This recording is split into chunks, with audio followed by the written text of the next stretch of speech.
আজরাইলে যখন আল্লাহর রাসূলের রূহ কবজ করতেছে, ওই সময়ও তিনি দাইয়ান ইলাল্লাহ, তখন বলতেছে উম্মত রে নামাজ পড়িস, নামাজ পড়িস। আল্লাহর রাসূল সাল্লাল্লাহু আলাইহি ওয়াসাল্লাম তায়েফে গেছে, এত মার খাইতেছে, তারপরেও বলতেছে আই আমারে মারিস না, বল লা ইলাহা ইল্লাল্লাহ, কারণ তিনি ওয়াদাইয়ান ইলাল্লাহ। হযরত উম্মুল মুমিনিন আল্লাহর রাসূলকে বলে, ও আল্লাহর নবী, আল্লাহর নবী গো, উহুদের মাঠে আপনার দান দান মুবারক শহীদ হয়ে গেছে। ও আল্লাহর নবী, উহুদে এত মায়ের আপনি খেয়েছেন, আপনার মাথার হাড্ডি ভাঙ্গা হেলমেটের করা মাথার ভেতরে বসে গেছে, আপনার গায়ের রক্ত ঝরছে, কত কষ্ট আপনি উহুদে করেছেন। ও আল্লাহর নবী, এর চেয়েতেও ভয়ঙ্কর কোনো কষ্টের দিন কি আপনার জীবনে গেছে?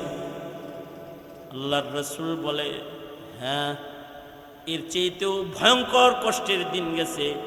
তায়েফে দাওয়াতের দাঈ ইলাল্লাহ হয়ে যখন আমি তায়েফে দাঁড়াইছিলাম, আর ওদের বলেছিলাম, অবুজরা রে, ওইদিকে দোজক যাস না, ওইদিকে আয় আয়, পড়লা ইলাহা ইল্লাল্লাহ, আমি আল্লাহর নবী, আমার উপরে বিশ্বাস স্থাপন কর, ইবাদত কর, আল্লাহর দিকে আয়, দোজকের দিকে যাস না। আমি আল্লাহর দিকে আহ্বান করলে, দাঈর জিম্মাদারি পালন করতে তায়েফে আমি দাঁড়াইলে, আয়েশা চতুর্দিক থেকে পাথরের বৃষ্টি আমার উপরে শুরু হয়ে গেল।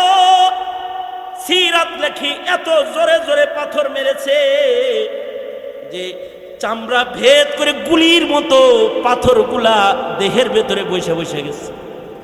হযরত যায়েদ বলে, যেখান থেকে পাথরের কণা সরায় ওখান থেকে ফিনকি দিয়া রক্ত বাইর হয়ে যায়। 3 বার করে নবী বেহুশ হয়ে পড়ে গেছে।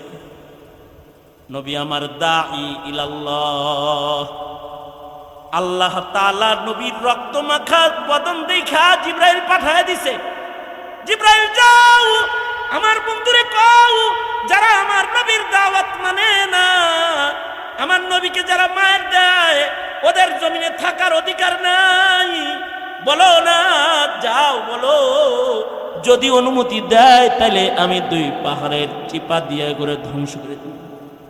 যাও যা বলো, সরকার 2 পাহাড়ের চাপা দিয়ে ওদেরকে আপনি অনুমতি দিলে মিশায়া দিই।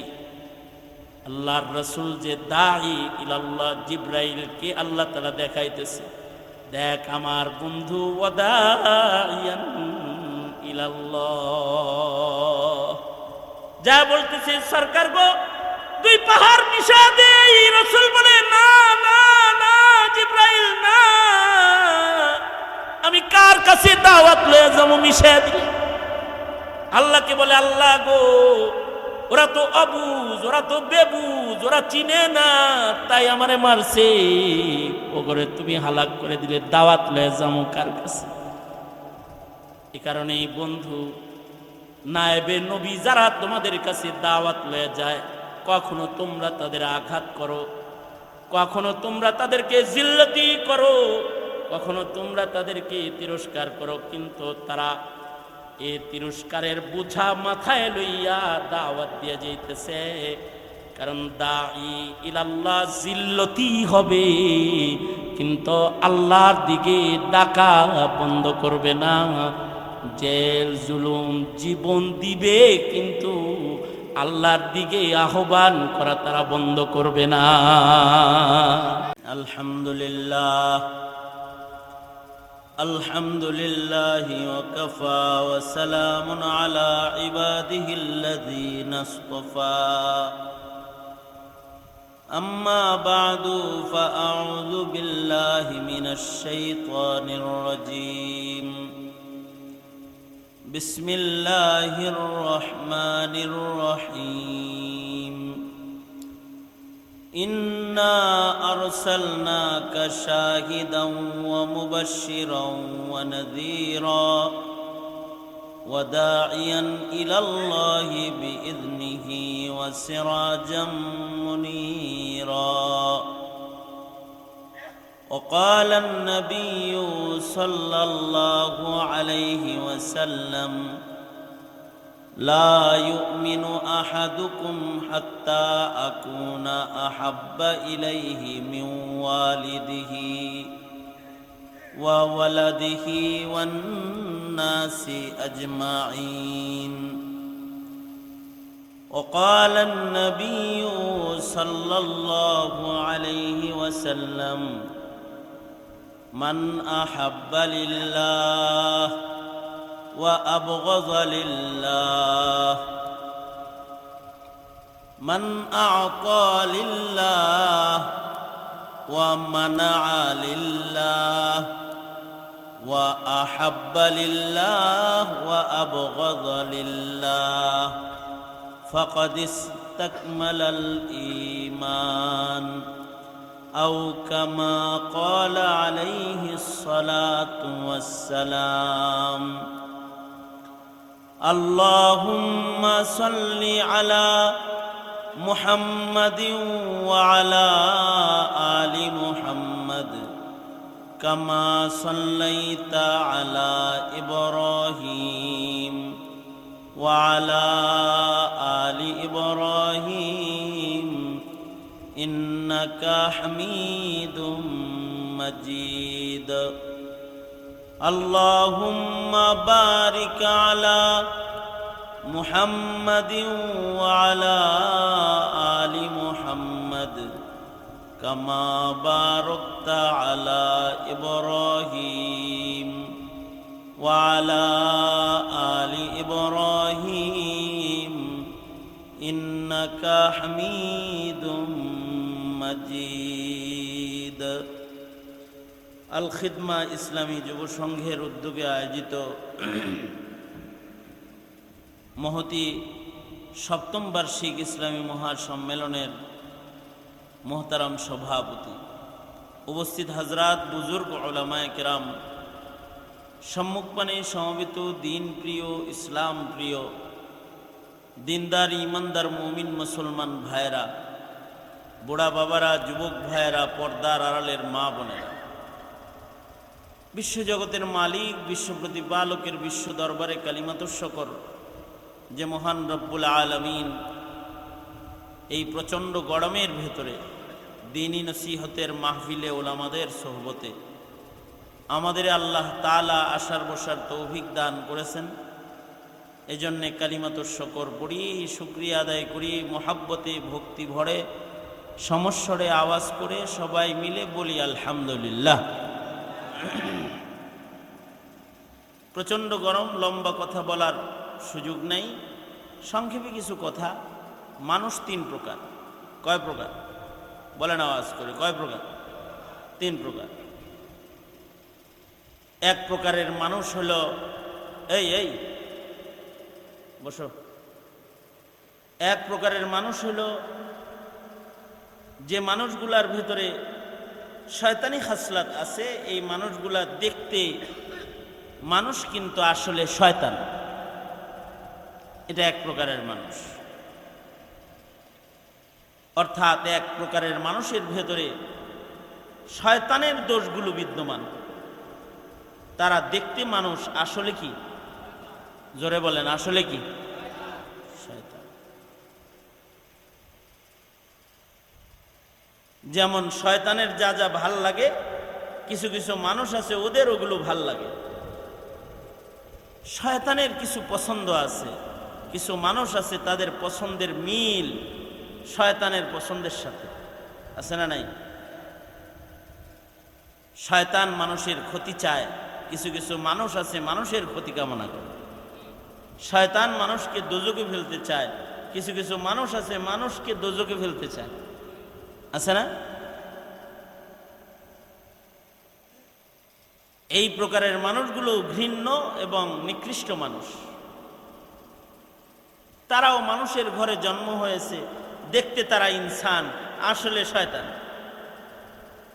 এবং মানুষও খালি আল্লাহর খাতাই শয়তান না, মানুষও তাদেরকে বইলা ফেলে, শয়তান বলে না? শয়তান যে বলে এটা কি এমনিই বলে নাকি তার দোষের কারণে তাকে বলে? বলেন, কিসের কারণে বলে? দোষের কারণে বলে। আবার কিছু কিছু মানুষ আছে দেখতে তো ইনসান কিন্তু আসলে হাইওয়ান, তাদের ভেতরে হাইওয়ানিয়ত গালেব, পশুর স্বভাব তাদের ভেতরে বিদ্যমান। যেমন পশুর কোনো নিয়ম নাই, পশুর কোনো ধর্ম নাই। কিছু কিছু মানুষ আছে মানুষগুলারও ধর্মকর্ম নাই, পশুর হালাল হারাম নাই। কিছু কিছু মানুষ আছে তাদের হালাল হারাম নাই। কিন্তু আশ্চর্য বিষয়, কোনো পশুর ভেতরে যদি মানুষের সমাজে বসবাসের কোনো গুণ পাওয়া যায়,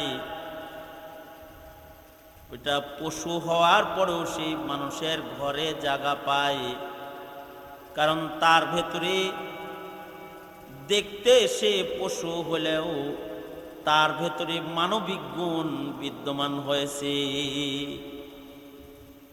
সে দেখতে পশু কিন্তু তার ভেতরে মানবিক গুণাবলী এসে যাওয়ার কারণে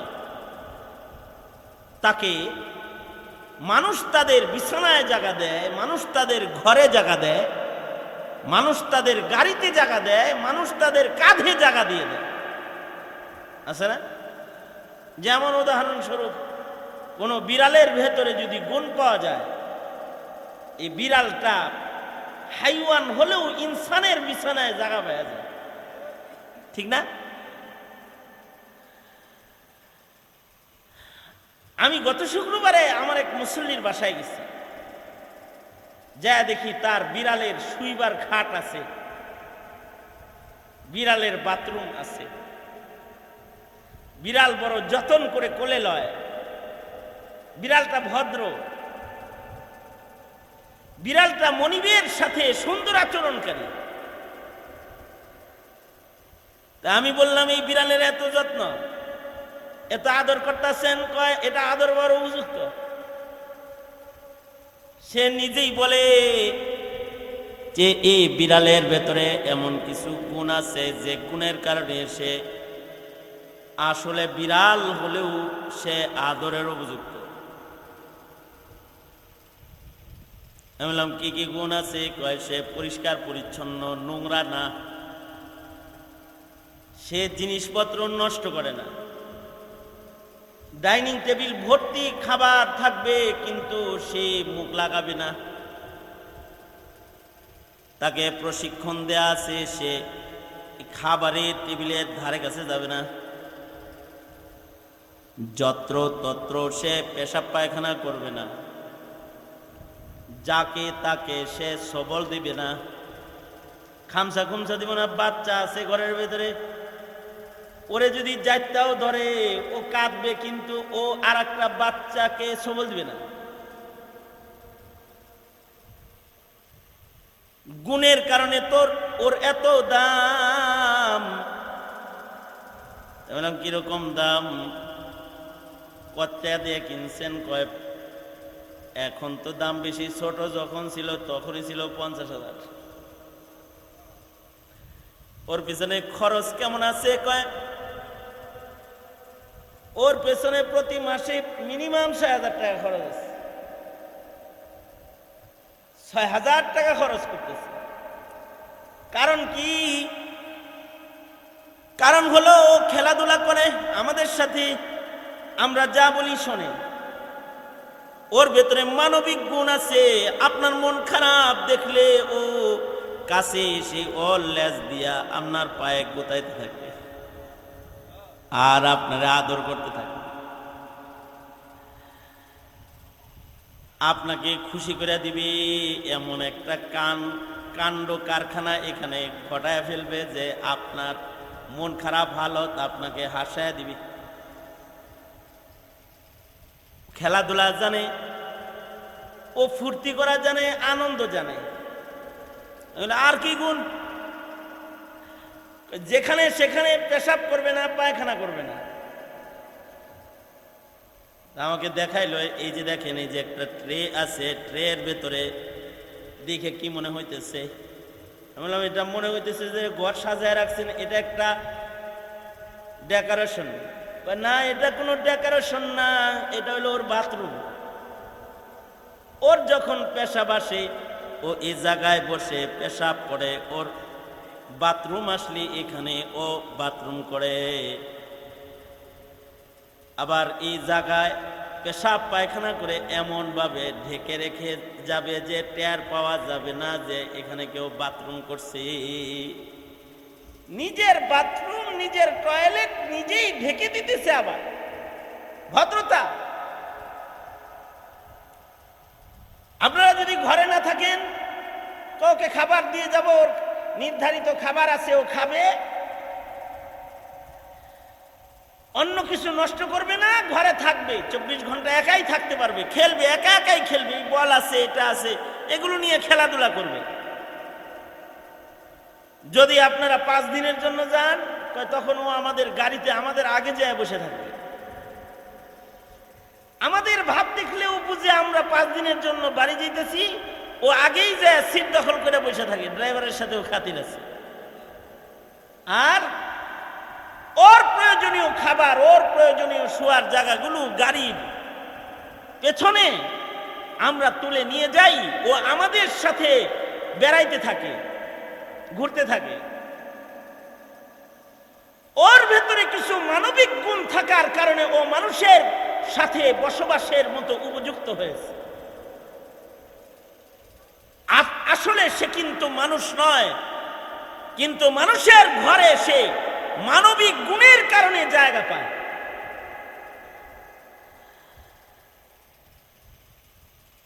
আবার মানুষের ভেতরে যদি হাইওয়ানিয়াত আইসা যায়, দেখতে মানুষ কিন্তু এটা মানুষ সমাজে বসবাসের উপযুক্ত হয় না, ওটা জঙ্গলে রাখার কাম হয়। কিছু মানুষ আছে এদের ভেতরে মনুষ্যত্ব নাই। কিছু মানুষ আছে এগুলো দেখতে মানুষ, আসলে ওরা হাইওয়ানের মতন, যেখানে সেখানে দাঁড়ায় পেশাব করতেছে কুকুরের মতন, যেখানে সেখানে যৌনাচারে লিপ্ত হয়েছে পশুর মতন। পার্কের গাছতলা, নদীর পার, খালের পারে বৈশা নিজের ভদ্রতা, সংযম, মনুষ্যত্ব সব হারায় দিয়া পশুর খাসলত মানুষের ভিতরে দেখা যায়। পশুর যেমন কোনো বাজ বিচার নাই, কিছু মানুষেরও বাজ বিচার নেই। কিছু মানুষ আছে পশুর মতো, তার মা বাবা ভাই বোন স্বজন এদের কোনো বাজ বিচার নেই। তো তার ভেতরে মানুষ হইলেও পশুত্ব তার ভেতরে এসেছে। দেখবেন কিছু কিছু মানুষ আছে ছেলের সামনে, মেয়ের সামনে, পুত্রবধূর সামনে এমন কাজ করতেছে কেমন যেন মনুষ্যত্ব হারায় ফেলেছি। কিছু কিছু ঘর আছে যে ঘরে প্রেমের নাটক চলে, অথবা প্রেমের সিনেমা, অর্ধনঙ্গ ডান্স টেলিভিশনে চলতেছে। বাবা মা, ভাই বোন, পুত্রবধূ, দেওর ভাবি সব মিলা জিলা দেখবার লাগছে। এমন জিনিস দেখতেছে একসাথে বসে, যেই জিনিস দেখে পিতা পুত্রের মানে একজন আরেকজনের সামনে বসে থাকা মুশকিল, কিন্তু সে বসে রইল কেন? সে মনুষ্যত্ব হারিয়ে পশুত্বের দোষে দোষী হলো বিধায় সে বসে থাকতে পারল, তাছাড়া বসে থাকতে পারত না। কিছু কিছু মানুষ আছে এরা দেখতে ইনসান কিন্তু আসলে হাইওয়ান। আবার আল্লাহ বলে না, কিছু কিছু মানুষ আছে এগুলো দেখতে ইনসান, এগুলো হাইওয়ানের চাইতে খারাপ। কিছু হাইওয়ানও তো ভদ্র আছে, এগুলো চরম অভদ্র। উলাইকা কাল আনআমি বাল হুম আদাল। আবার কিছু কিছু মানুষ আছে যাদের ভেতরে সিরাত পাওয়া যায়, তাদের ভেতরে শুধু সুরত নয়, তাদের ভেতরে আছে নবীর সিরাত। সুরতের বেশি দাম নয়, সিরতের বেশি দাম। আকৃতির বেশি দাম নয়, আখলাকের বেশি দাম। এ কারণেই কিন্তু ময়দানে মাহশরে বনি আদমের আমল ওজন করার আগে আল্লাহ তাআলা বনি আদমের আখলাক ওজন করবে। বনি আদমের চরিত্রকে আগে ওজন করা হবে, যে তার চরিত্রটা কেমন। আমল ওজন পরে, চরিত্রের ওজন আগে। যদি চারিত্রিক গুণাবলীর মানদণ্ডে সে ভালো হয়, তখন তার আমলের ওজনও ভালো হয়ে যাবে। সুবহানাল্লাহ, জোরে বলেন। এই যে চারিত্রিক মানদণ্ডে একটা মানুষকে মানুষ বানানো, কি দিয়ে একটা মানুষকে চারিত্রিক গুণাবলীর মানুষ বানাবে? সারা দুনিয়ার আনেওয়ালা কিয়ামত পর্যন্ত মানুষের জন্য মানুষগুলাকে পশুত্ব ও শয়তানিয়াত থেকে রক্ষা করে তাদের ভেতরে ইনসানিয়াত পয়দা করার জন্য আল্লাহ তাআলা একজন মহামানবকে পৃথিবীতে পাঠিয়েছিলেন। তিনি হলেন খুলুকে আজিম ওয়ালা পয়গম্বর, সিরাতের সর্বোচ্চ উপমার দৃষ্টান্ত, যার ভেতরে আল্লাহ তাআলা খুলুকে আজিম দান করেছেন, সে পয়গম্বর আপনার আমার নবী মুহাম্মদুর রাসূলুল্লাহ সাল্লাল্লাহু আলাইহি ওয়াসাল্লাম, যার ভেতরে চারিত্রিক গুণাবলীর সর্বোচ্চ উদাহরণ আল্লাহ তাআলা দিয়েছিলেন। এ কারণে আল্লাহর রাসূল সাল্লাল্লাহু আলাইহি ওয়াসাল্লামের চরিত্রের প্রশংসা শুধুই মাত্র মুমিন মুসলমান করে না, আল্লাহর রাসূলের চরিত্রের গুণগান, চরিত্রের প্রশংসা কাফেররাও করে। আল্লাহু আকবার, জোরে করে বলেন। আল ফাজলু মান শাহিদাত লাহুল আ'দা। দুশমন যদি কারোর প্রশংসা করে, তাহলে বুঝতে হবে তার সম্মান আসলেই বেশি। মান শাহিদাত লাহুল আ'দা, তার দুশমন যারা, তারাও তার ব্যাপারে সাক্ষ্য প্রদান করেছে। এমন মানুষ দুনিয়াতে মুহাম্মদুর রাসূলুল্লাহ সাল্লাল্লাহু আলাইহি ওয়াসাল্লাম, যার গুণগান শুধু আল্লাহ করে তা না, যার গুণগান শুধুই মাত্র ফেরেশতারা করে তা না, যার গুণগান তার সাহাবীরা শুধু করে তা না, যার গুণগান কাফেররাও করে, মুশরিকরাও করে, ভিন্ন ধর্মীরাও করে, ভিন দেশীরাও করে। এ কারণে মানব চরিত্রের সর্বোচ্চ উদাহরণ, সর্বোত্তম উৎকৃষ্ট চরিত্রওয়ালা মানুষ হলেন আমার নবী, যার গুণগান শুধু আল্লাহ করেন নাই, যার গুণগান, যার প্রশংসায় কাফেররাও কিতাব লিখেছে, বই লিখেছে। আমাদের সন্তানরা নিজের এই নবীর চরিত্র এটা জানে না, তাই নবীকে চিনে না, তাই নবীর হক আদায় করতে জানে না, তাই নবীর প্রেম প্রকাশ করতে জানে না, তাই নবীকে যারা গালি দেয় তাদের সাথেও তারা চলতে তৈয়ার হইয়া যায়, তাদের সাথেও চলে মুসলমানের বাচ্চারা। অথচ নিজের পয়গম্বর সম্পর্কে জানে না। অথচ কিয়ামত পর্যন্ত আল্লাহ তাআলা যত মানুষই পৃথিবীতে আসবে, সকল মানুষকে পশুত্ব থেকে মনুষ্যত্বের আখলাকে আনতে, শয়তানি থেকে ঈমানিয়াতের জিন্দেগিতে আনতে, যাকে আল্লাহ তাআলা কিয়ামত পর্যন্ত পয়গম্বর হিসাবে প্রেরণ করেছেন, তিনি হলেন আপনার আমার নবী মুহাম্মদুর রাসূলুল্লাহ সাল্লাল্লাহু আলাইহি ওয়াসাল্লাম। তার সুরতের সৌন্দর্য তো আছেই, তার সুরত তো দামি আছেই, তাকে আল্লাহ তাআলা এমন একটা সিরাত দান করেছেন, এমন একটা চরিত্র আপনার আমার নবীকে আল্লাহ তাআলা দান করেছেন, যে আপনার আমার নবীর বদনাম বলার মতো কোনো মানুষ পৃথিবীতে নাই। আপনার আমার নবীর গুণগান কাফেররাও গায়, আপনার আমার নবীকে যে গালি দেয় সেও নবীর প্রশংসা করে তারপরে গালি দেয়, কারণ তার নামই আল্লাহ তাআলা রেখেছেন মুহাম্মদ, তিনি প্রশংসিত। এ কারণেই দুশমনরাও নবীর দোষ কখনো বলে নাই, দুশমনরাও নবীর দোষ বলে নাই। নবী আলাইহিস সালাতু ওয়াস সালাম ৬ষ্ঠ হিজরিতে যখন কাফেরদের সাথে চুক্তিপত্রে আবদ্ধ হয়ে গেলেন, যে সন্ধি চুক্তি হয়েছিল, এই চুক্তির একটা পার্ট ছিল যে মক্কা থেকে কোন লোক মদিনায় গেলে তুমি রাখতে পারবে না, ফেরত দিবা, কিন্তু কেউ যদি মক্কা থেকে মদিনায় চলে যায় ফেরত দিবা, কিন্তু মদিনার থেকে কেউ মক্কায় এলে আমরা ফেরত দিব না। অর্থাৎ এই যে চুক্তি হইতেছে, এই শান্তি চুক্তি চলাকালীন অবস্থায় মক্কা থেকে মুসলমান হয়ে কেউ তোমার কাছে হিজরত করলে তুমি জায়গা দিতে পারবে না। এটা নবীজির সাথে কুফারদের একটা শর্ত ছিল।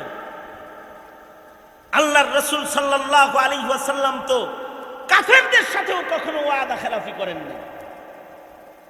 নবী আলাইহিস সালাতু ওয়াস সালাম যারা মুসলমান হয় তাদেরকে মদিনায় হিজরত করতে নিষেধ করলেন।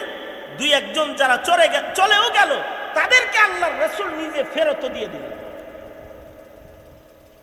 এই যে এই সময়টা, যে সময়টা মুসিবতের এক পাহাড় মুসলমানদের উপরে, মক্কায় অবস্থানরত মুসলমানদের উপরে, ওই সময় মক্কায় যারা মুসলমান হয় তারা হিজরত করে তারা হেরাকলের দরবারে চলে যায়, সেখানে যায় পাড়ি জমায়।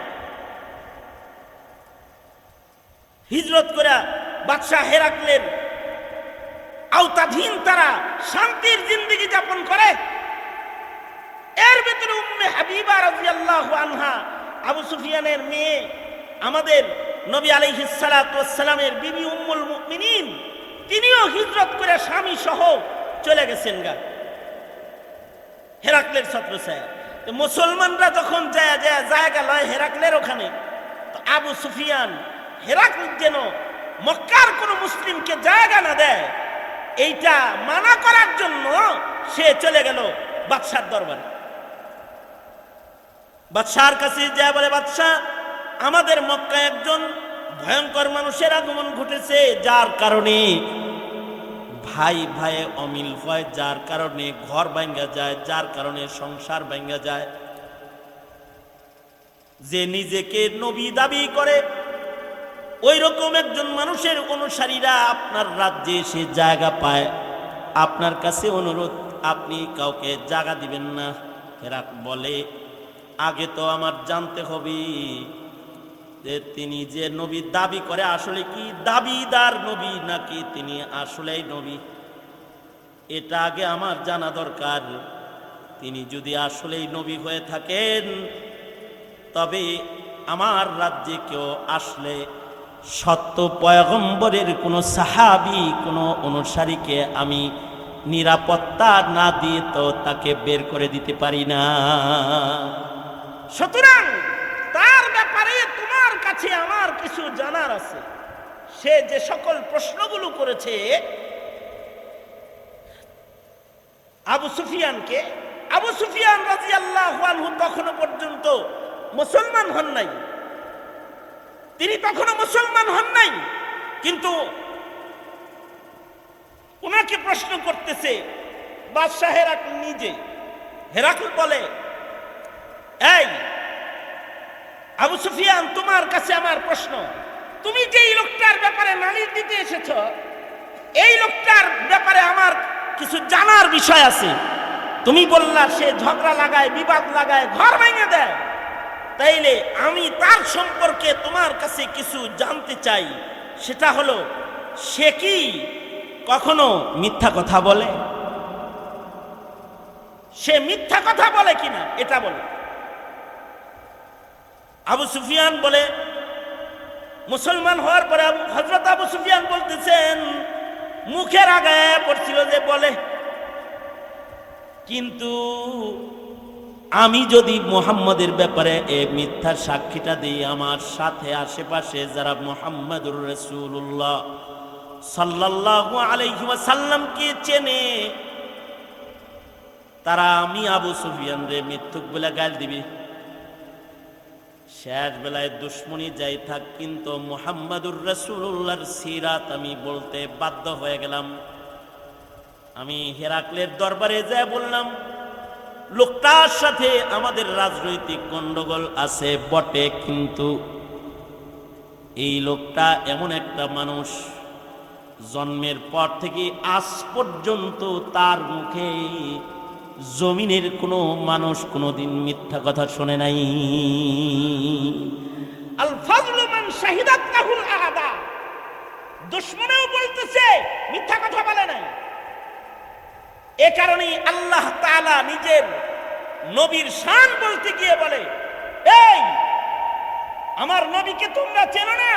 আমার নবীকে কি হিসাবে পাঠিয়েছি জানো?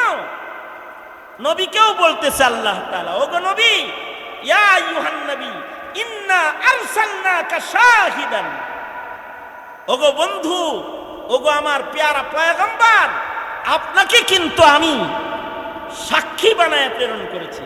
অর্থাৎ আপনার বিরুদ্ধে কথা বলার কেউ নাই।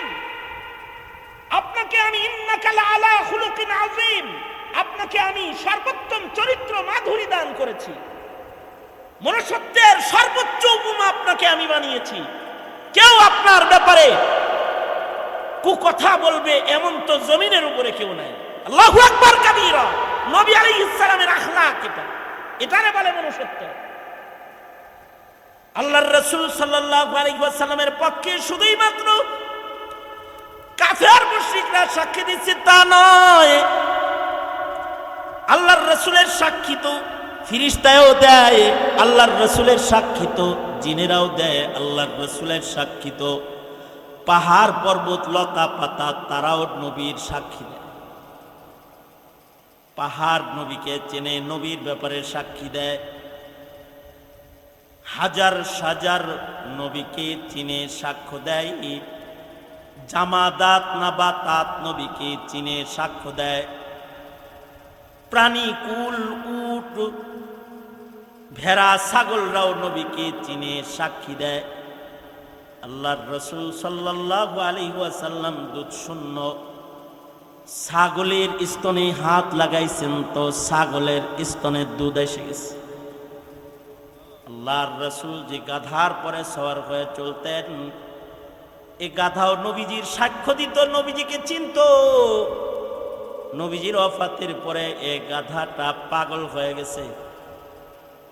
সে মদিনায় কখনো দাঁড়াইতো না, চিন্তা করত যে আমার পিঠে সরওয়ারে দু আলম নবী উঠে বসছেন, নবীর বসার জায়গায় যেন আর কেউ বসতে না। আমি যদি জীবিত থাকি, কেউ যদি আমার নবীর বসার আসনে বসে, তো আল্লাহর কাছে আমি আসামি হয়ে যাব।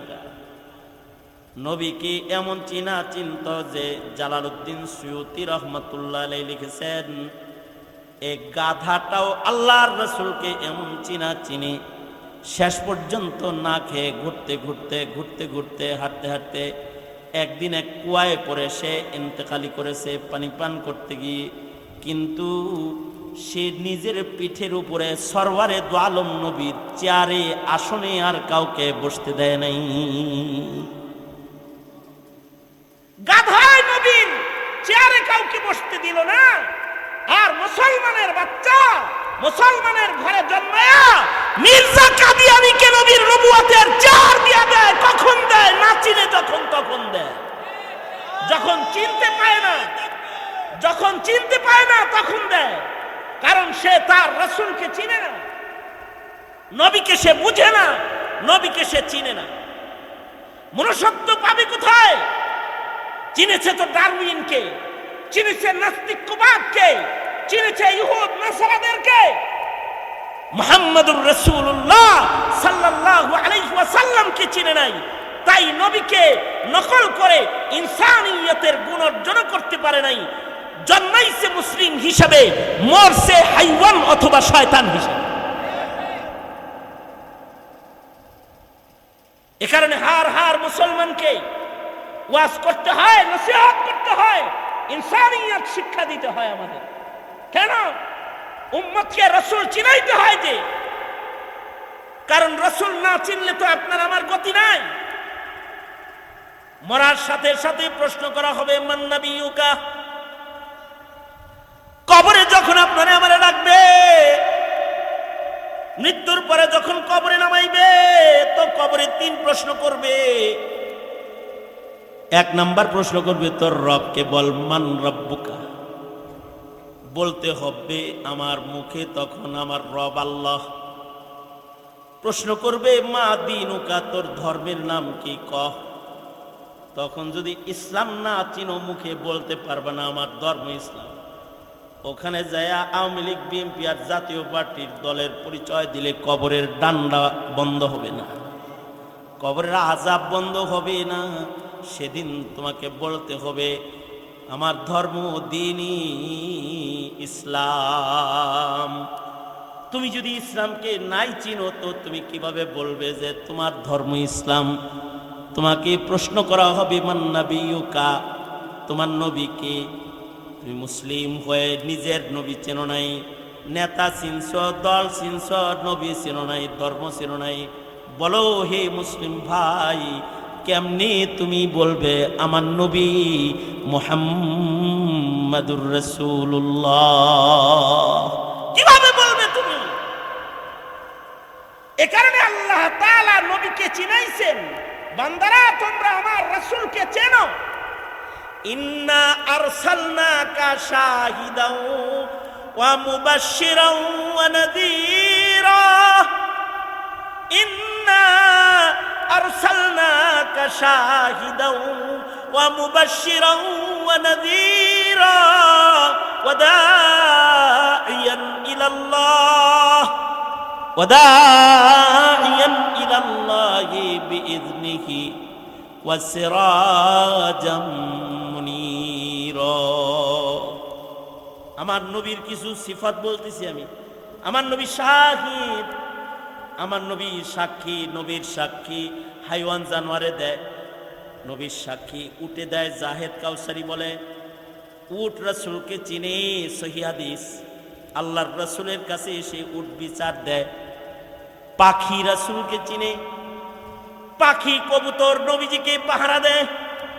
মাকড়সা নবীকে চিনে, নবীর গুহার উপরে মাকড়সা বৈশা নবীরে পাহারা দেয়। আল্লাহু আকবার। আমার নবীকে পানি চিনে। সিরাত লেখে নবী যখন আমিনার পেটে, মা আমিনার পেটে, নবী পেটের ভিতরে আছে কিন্তু পানি নবীজিকে চিনে। আমিনা কলসি লইয়া কূপের পারে গেলে পানি রাসূলকে চিনে, কূপের উপরে চলে আসে। আমিনার যেন উকি মারতে না হয়, পেটে আছে সরওয়ারে দো আলম, তিনি যেন কষ্ট না পায়। মেঘমালা রাসূলকে চিনে, আমিনাকে ছায়া দেয়। আল্লাহর রাসূল যেখানে বসে সেখানে নবীজিকে গাছ ডাল নিজের ডানা ঘুরায়া ছায়া দেয়। আল্লাহর রাসূল নিজের চাচার সাথে বাণিজ্যে গেছেন, আবু তালিবের সাথে আল্লাহর রাসূল ব্যবসার কাজে গেছেন। তখনও আল্লাহর রাসূল ছোট, বয়স কম। আল্লাহর নবী মাত্র 9-10 বছর বয়স। চাচার লগে বাণিজ্য সফরে গেছেন। এক জায়গায় আল্লাহর রাসূল বসে রয়েছেন, তো ওখানে পাদ্রী দেখবার লাগছে যে এই একটা ছেলে আছে, যেই ছেলেটাকে গাছ ছায়া দেওয়ার জন্য গাছ আগায়া তার মাথার উপরে ডানা নিয়ে যায়। গাছ তাকে ছায়া দেওয়ার জন্য ইস্তেকবাল দেয়, তার ছায়া লম্বা হয়ে সামনে যায়। আল্লাহর রাসূল সাল্লাল্লাহু আলাইহি ওয়াসাল্লামকে দেখে পাদ্রী কাফেরও সাক্ষী দেয়। পাদ্রী বলে, এই তোমরা যে কাফেলা আসছো, কই থেকে আসছো? কয় মক্কা থেকে আসছি। এ কাফেলার সর্দার কে? কয় কাফেলার সর্দার আবু তালিব। এই আবু তালিব এটা কে? এটা চেননি? চিনি না। মানে এটা আমার ভাতিজা। তো চিনি না মানে? না তুমি চেনো না? তোমার বাতিজা হিসেবে চিনো, তার আসল পরিচয় তুমি জানো না। তুমি তোমার বাতিজা সাধারণ মানুষ না, তুমি তারে চেনো না, তাই তুমি তাকে নিয়ে মক্কার বাইরে আইছো। আর এক কদম সামনে যাইবা না, তাড়াতাড়ি নিজের ভাতিজারে লইয়া এখানে ব্যবসা মুলতবি, এখানে মাল বেচা নিজের ভাইস্তা লইয়া মক্কায় চল্লা যাও, কারণ দুশ্মনরা তাকে পেলে তার উপরে আক্রমণ করবে। আমি তাওরাতের হাফিজ, তার চেহারা দেখে আমি বুঝতেছি তিনি পয়গম্বর মুহাম্মদ। তার নাম কি? মুহাম্মদ। জি, তার নাম মুহাম্মদ। কয় তাহলে সে আখিরি জামানার পয়গম্বর ছাড়া আর কেউ না। আসমানি কিতাবে পড়ছি এই জায়গায় তিনি এক সময় আসবেন, তাই আমি এখানে বসে আছি। আসলে তারে এক নজর দেখমু। আবু তালিব রে, তাড়াতাড়ি ভাতিজা লইয়া চলে যাও। তোর ভাতিজা যখন নবী হবে 40 বছর বয়সে, আমি যদি ওই সময় বেঁচে থাকি তো চেষ্টা করব আমি তার হাতের মুসলমান হইতে। তাড়াতাড়ি এখান থেকে জাগা। ইন্না আরসালনাকা শাহিদাও ওয়া মুবাশশিরাও ওয়া নাযীরা। নবীজিকে সাক্ষী বানায় আল্লাহ তাআলা পাঠাইছেন। নবীজির সাক্ষী পাদ্রী দেয়, নবীজির সাক্ষী পাথর দেয়, নবীজির সাক্ষী হাজার সাজার দেয়, পাহাড় দেয়। তুমি দাও না যে তোমার নবী শেষ নবী।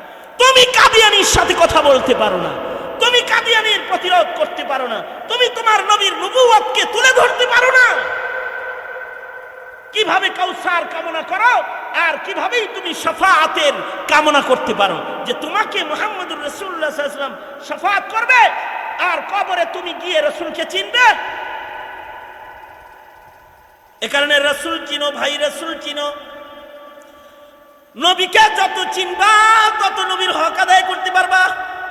আমি তো বলি আমার দোস্ত আহবাব বন্ধু বান্ধব আপনারা যারা এখানে আসছেন, আপনাদেরকে বলবো আপনার সন্তানকে রাসূল চিনানোর মেহনত করেন। আপনার সন্তানকে দেব দেবী চিনানো হয়, আপনার সন্তানকে গোমাতা চিনানো হয়, আপনার সন্তানকে ট্রান্সজেন্ডার শেখানো হয়, আপনার সন্তানকে ডারউইনের মতবাদ চিনানো হয়, কিন্তু আপনার সন্তান মহানবীকে চিনে না, আপনার সন্তান বিশ্বনবীকে চিনে না। আপনার সন্তানকে যদি আপনি মানুষ বানাইতে চান তো তার সামনে খেলোয়াড়, অভিনেতা আর নোবেল বিজয়ী মানুষদেরকে তাদের সামনে দিলে হবে না।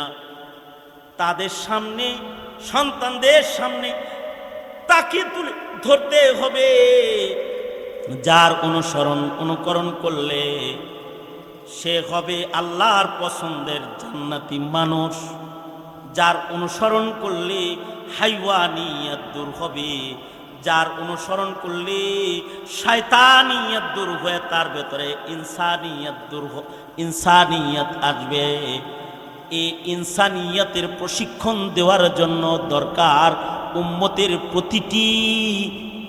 প্রতিটি উম্মতের সামনে তার রাসূলকে সুস্পষ্ট করে তুলে ধরা। এটা জরুরি। এই কারণে উলামায়ে কেরাম বসেন তো রাসূলের কথা বলেন, উলামায়ে কেরাম বলেন তো নবীর আখলাককে তুলে ধরেন। এই দেশের মৌলবীরা কারোর চেয়ার নিয়ে টানাটানি করে না। এই দেশের মৌলবীরা জাতির ঈমান শিখায়েছে, জাতিকে ইসলাম শিখায়েছে, জাতিকে মুহাম্মদুর রাসূলুল্লাহ সাল্লাল্লাহু আলাইহি ওয়াসাল্লামের শান শিক্ষা দিয়েছে। এই শান শিক্ষা দেওয়ার কারণেই যারা এই মাটিতে কাদিয়ানীর দালাল, যারা এই মাটিতে ইহুদির দালাল, নাস্তিকের দালাল, মুরতাদের দালাল যারা, আর যারা ইহুদ নাসারাদের যারা জনসারী, যারা এদের ভালো লাগে না, তারা তখন যারা রাসূল তুলে ধরে তাদেরকে সন্ত্রাসীর তকমা লাগায় জেলখানায় ডুবায়া, জেলখানায় ভরে রেখে তাদেরকে হত্যা করতে চায়, শহীদ করতে চায়। এই যে বেবুঝ হালাত আমাদেরও, যে আমরা নিজেরাও রাসূল চিনি না, আমরা নিজেরাও নিজেদের নবীকে চিনি না, আমরা আমাদের নবীকে চিনি না, আমাদের সন্তানরা নবীকে চিনি না। তাহলে নবীজির একটা শান হলো নবীজি সাক্ষী, নবীর সাক্ষী সবাই দেয়। নবীজির আরেকটা শান হলো ইন্না আরসালনাকা শাহিদাও ওয়া মুবাশশিরাও ওয়া নাযীরা। নবীজি মুবাশশির, নবীজি নাযীর। আল্লাহর রাসূল সুসংবাদদাতা, আল্লাহর রাসূল ভীতি প্রদর্শনকারী, আমাদের কবর চিনানেওয়ালা। নবী যদি আমাদের কবর না চিনাইতো তাহলে আমরা কানতাম না। আল্লাহর রাসূল কবর চিনেছেন, আখিরাত চিনেছেন, জান্নাত দেখেছেন, জাহান্নাম দেখেছেন, উম্মতের কাছে পেশ করেছেন। আল্লাহর রাসূল সাল্লাল্লাহু আলাইহি ওয়াসাল্লাম ভালো করে হাসতে পারতেন না, কারণ রাসূল জাহান্নাম দেখেছেন, আল্লাহর রাসূল আযাব দেখেছেন। সব দেখে দেখে আল্লাহর রাসূল উম্মতকে এসে ভয় দেখায়। নাজির পয়গম্বর বলে, উম্মতেরা রে, লাউ আলিম লা যাহিকুতুম কালিলাও ওয়ালা বাকাইতুম কাসীরা। আল্লাহর রাসূল বলে, এই আমার উম্মতেরা, সাহাবীরা, আমি যা জানি, আমাকে আল্লাহ যা দেখাইছে, তা যদি তোরা দেখতি, তা যদি খালি তোরা দেখতি, আমি নাজির পয়গম্বরে তোদেরকে বলছি, আমি যা সচক্ষে দেখে এসেছি, আমি দোজখের আগুনের গর্জন কানে শুনে এসেছি, আমি আমার চোখ দিয়ে জাহান্নামের আযাব দেখে এসেছি। আমাকে আল্লাহ তাআলা যা কিছু খুলে দেখাইছে, তা যদি তোরা দেখতি আর তা যদি তোরা জানতি, তো লা যাহিকতুম কালিলা, কম করে হাসতি আর বেশি করে তোরা খালি কাঁদতি। এ হলো মুহাম্মাদুর রাসূলুল্লাহ সাল্লাল্লাহু আলাইহি ওয়াসাল্লাম। তিনি যদি তোমাকে আমাকে জান্নাত না দেখাতো, জান্নাত বুঝতাম না, জাহান্নাম সতর্ক নাজির না করতো, তো আমরা সতর্ক হইতে পারতাম না। ওয়াদাইয়ান ইলাল্লাহ, সুখে দুঃখে কষ্ট ক্লেশে সব জায়গায় তিনি দাইয়ান ইলাল্লাহ।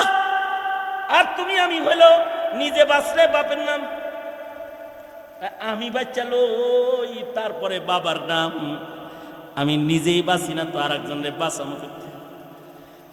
আর রাসূল হলো দাঈ ইলাল্লাহ, মরণ যন্ত্রণার সময় তিনি দাইয়ান ইলাল্লাহ। মইরা যাইতেছেন তখনও বলতেছে, উম্মত নামাজ নামাজ নামাজ। আজরাইলে যখন আল্লাহর রাসূলের রূহ কবজ করতেছে, ওই সময়ও তিনি দাইয়ান ইলাল্লাহ, তখনও বলতেছে, উম্মত রে, নামাজ পড়িস, নামাজ পড়িস। আল্লাহর রাসূল সাল্লাল্লাহু আলাইহি ওয়াসাল্লাম তায়েফে গেছে, এত মার খাইতেছে, তারপরেও বলতেছে, আই আমারে মারিস না, বল লা ইলাহা ইল্লাল্লাহ, কারণ তিনি ওয়াদাইয়ান ইলাল্লাহ। হযরত উম্মুল মুমিনিন আল্লাহর রাসূলকে বলে, ও আল্লাহর নবী, আল্লাহর নবী গো, উহুদের মাঠে আপনার দান দান মুবারক শহীদ হয়ে গেছে। আল্লাহর নবী, উহুদে এত মার আপনি খেয়েছেন, আপনার মাথার হাড্ডি ভাঙ্গা হেলমেটের করা মাথার ভেতরে বসে গেছে, আপনার গায়ের রক্ত ঝরছে, কত কষ্ট আপনি উহুদে করেছেন। ও আল্লাহর নবী, এর চেয়েও ভয়ঙ্কর কোনো কষ্টের দিন কি আপনার জীবনে গেছে? আল্লাহর রাসূল বলে, হ্যাঁ, এর চেয়েও ভয়ঙ্কর কষ্টের দিন গেছে।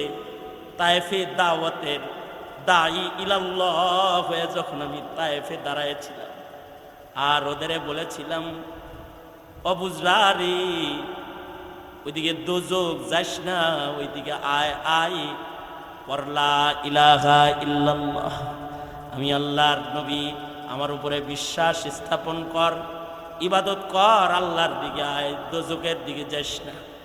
আমি আল্লাহর দিকে আহ্বান করলে, দাঈর জিম্মাদারি পালন করতে তায়েফে আমি দাঁড়াইলে, আয়েশা, চতুর্দিক থেকে পাথরের বৃষ্টি আমার উপরে শুরু হয়ে গেল।